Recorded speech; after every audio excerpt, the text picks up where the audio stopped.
Hi friends, welcome back to my channel Ajay talks. दोस्तों, आज मैं जिस स्कैम के बारे में बात करने जा रहा हूं वो स्कैम नया नहीं है, लेकिन उस स्कैम में एक बड़ी अनोखी चीज सामने आई है। वो ये आई है कि विक्टिम को जो है डिजिटली अरेस्ट किया जा रहा है और विक्टिम डर के मारे डिजिटली अरेस्ट हो भी रहे हैं। और जो विक्टिम है वो डर के मारे ये बता भी नहीं पा रहा अपनी फैमिली को भी।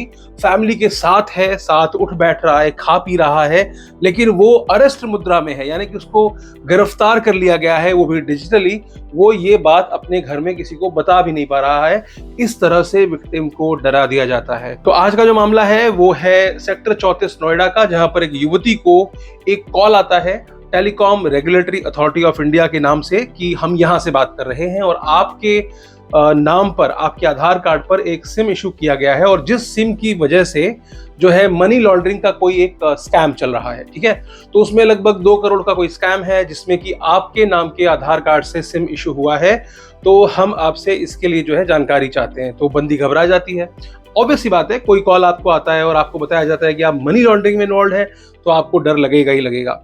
अब यहाँ पर उस युवती से कहा जाता है कि 2 करोड़ का मामला है, तो या तो आप इतना इसमें पैसा पे कीजिए, पेनाल्टी पे कीजिए, या फिर आपको जो है गिरफ्तार किया जाएगा। युवती पूरी तरह से मना करती है कि देखो, मेरा इसमें कोई इन्वॉल्वमेंट नहीं है, मेरे नाम से कोई, मेरी जानकारी में कोई सिम इशू नहीं हुई है। सामने वाले जो स्कैमर होते हैं वो उनको भरोसा दिलाते हैं कि हम इसमें आपकी मदद करेंगे।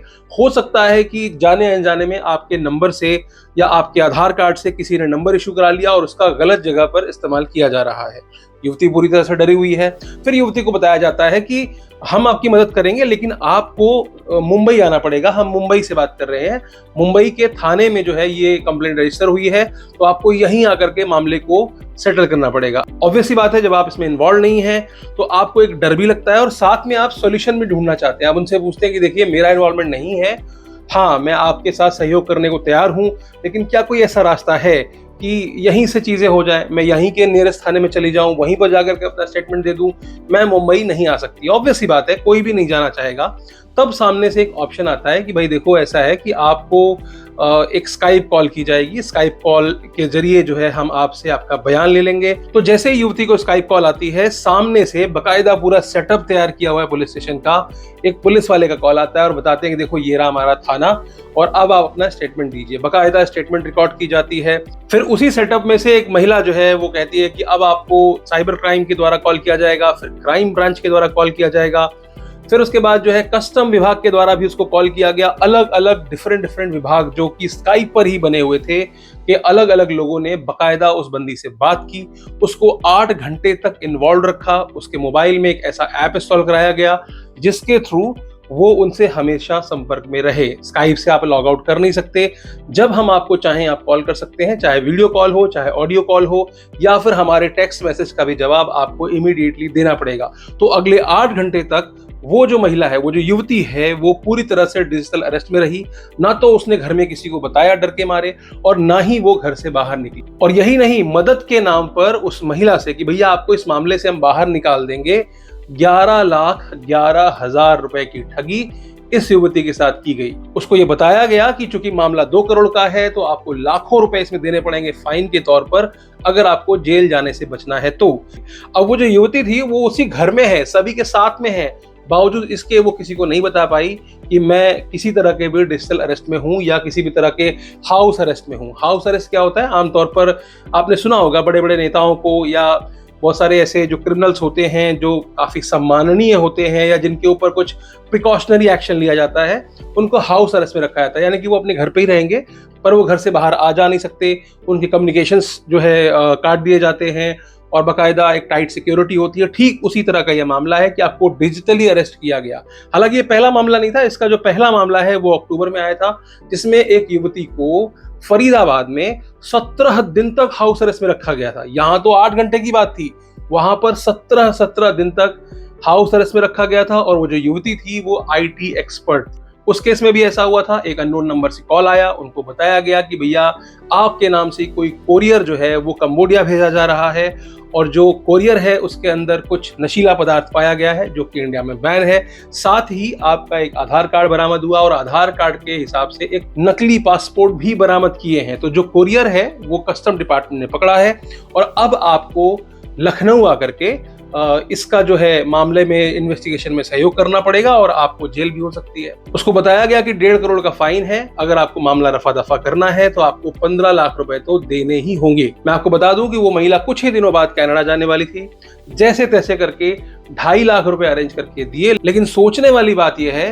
कि 17 दिन तक कोई आपको हाउस अरेस्ट कर लेता है और आप पुलिस तक नहीं पहुंचते, आप किसी को बताते नहीं हो, किसी की मदद नहीं लेते हो, क्योंकि जो स्कैमर्स हैं वो लगातार आपके संपर्क में रहते हैं। वो लगातार, उनका जो ऐप है वो आपके मोबाइल में होता है। आपको बार बार डराया जाता है कि अगर आप घर में किसी को बताते हो या कहीं भी किसी को बताते हो तो आपको जो है गिरफ्तार कर लिया जाएगा। दूसरे मामले में तो ये तक हुआ कि फर्जी जज से भी कॉल कराया गया, मतलब एक जज भी सामने से बात कर रहा है और बता रहा है कि तुम्हारे खिलाफ क्या क्या मामला है।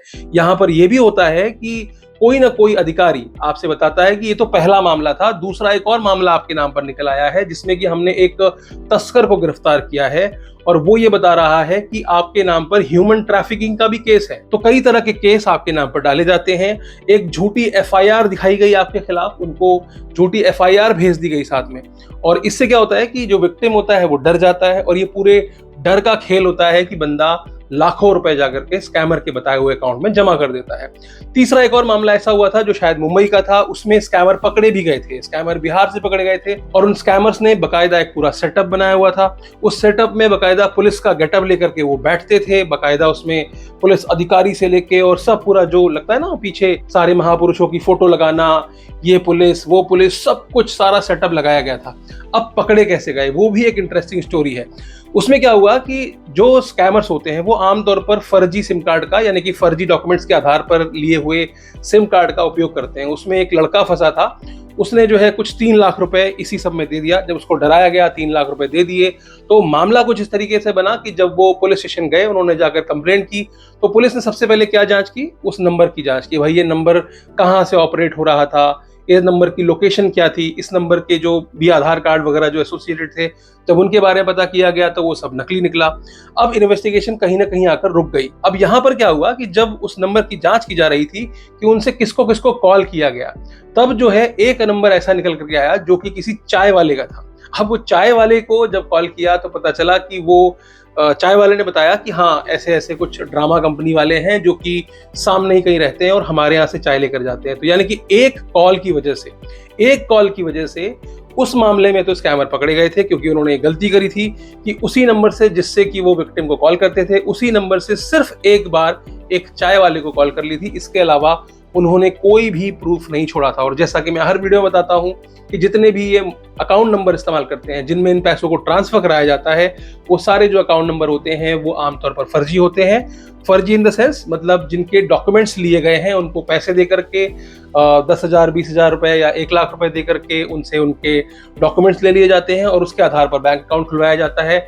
या फिर ऐसे भी कई मामले आए हैं जहां फर्जी आधार कार्ड पर भी बैंक अकाउंट्स खुले हुए हैं और उनमें भी इस तरह से फर्जी जो पैसों का लेन देन किया जा रहा है। इसके पहले भी मैंने एक पार्सल स्कैम का वीडियो बनाया था, अगर आपने नहीं देखा होगा तो उसके लिंक जो है डिस्क्रिप्शन में दी हुई है, जहां पर दिल्ली के एक डॉक्टर के साथ 4.5 करोड़ की ठगी हुई थी सेम स्टाइल में, जहां पर वो कस्टम अधिकारी को भी इन्वॉल्व करते हैं, जहां पर वो क्राइम ब्रांच को इन्वॉल्व करते हैं, साइबर क्राइम को इन्वॉल्व करते हैं, इनकम टैक्स, ईडी, इनफैक्ट नकली वेबसाइट बना करके। एक केस में तो ऐसा हुआ था कि एक जो विक्टिम था उसको नकली कोर्ट की वेबसाइट यानी कि हाई कोर्ट की वेबसाइट नकली बनाकर दे दी गई और बताया गया कि यहां से आप अपने केस की कॉपी को डाउनलोड कर लें। अब कोई भी विक्टिम होगा यार, हाई कोर्ट की वेबसाइट उसको दी जाएगी, आप उसकी वेबसाइट पे जाकर के वो एफआईआर डाउनलोड कर रहे हो जिसमें बाकायदा आपका नाम लिखा हुआ है, तो आप विश्वास क्यों नहीं मानोगे? क्योंकि आमतौर पर हमें हाई कोर्ट की वेबसाइट से कोई लेना देना होता नहीं है, तो हमें पता ही नहीं है कि वो वेबसाइट रियल है या नहीं है। तो प्रॉपर हाई कोर्ट की वेबसाइट की क्लोनिंग की गई थी और क्लोनिंग करने के बाद, ये मैं तीसरे मामले की बात कर रहा हूँ जिसमें अरेस्ट हुआ था, उसमें विक्टिम को विश्वास क्यों हुआ कि उसके खिलाफ ये मामले दर्ज किए गए? इसलिए हुआ क्योंकि उसको एक हाई कोर्ट की वेबसाइट से उसकी एफआईआर डाउनलोड करने के लिए गई। मतलब खुद विक्टिम डाउनलोड करके देख रहा है कि हाँ यार मेरे खिलाफ तो एफआईआर है, समझ रहे हो आप? तो मतलब ऐसा नहीं है कि सिर्फ भेज दिया और उन्होंने विश्वास कर लिया। यहाँ पर इस तरह का पूरा एक नकली तंत्र तैयार किया गया, बाकायदा वेबसाइट तैयार की गई। अब यहाँ पर क्या होता है कि हम ये पहचान नहीं पाते कि ये वेबसाइट नकली है या असली है, वहीं पर आकर के अंतर हो जाता है, क्योंकि पहले आप डरे हुए हो, आपको पहले डराया गया, आपको बताया गया कि आपके खिलाफ मानव तस्करी का मामला है, आपके खिलाफ मनी लॉन्ड्रिंग का मामला है, आपके खिलाफ इसका मामला है, ड्रग्स वगैरह का, डीलिंग का, तो पहले ही आप डरे बैठे हो। दूसरा, ये जो आपके सामने इस तरह की फर्जी वेबसाइट पेश कर दी गई जहां पर आप डाउनलोड कर रहे हो खुद ही जाकर के, तो आप उसमें किसी से ऐसा तो है नहीं कि किसी ने आपको नकली चीज फॉरवर्ड कर दी।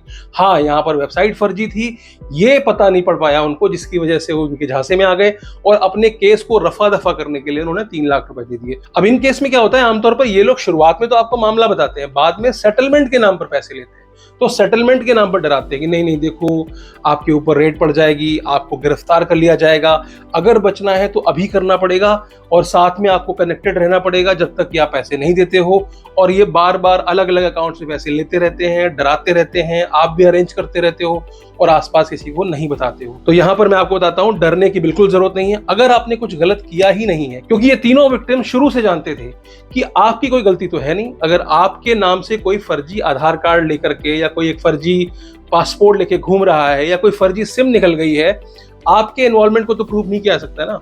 आप अपने घर पे हो, आपकी टाइमिंग्स अलग है, वो जहां से भी क्राइम हो रहा है वो पुलिस का काम है, आप ढूंढो जाकर कि उसकी लोकेशन क्या है, उनसे बोलो भैया नोटिस घर पे भेजो, हम अपना वकील हायर करेंगे, हम देखेंगे कि क्या करना है क्या नहीं करना है। तो ये जो डर का बिजनेस है, इस डर की वजह से लोग इसके झांसे में आते हैं और जो है लाखों करोड़ों रुपए का अपना नुकसान कर लेते हैं। तो आज के लिए सिर्फ इतना ही, फिर मिलेंगे किसी और वीडियो में।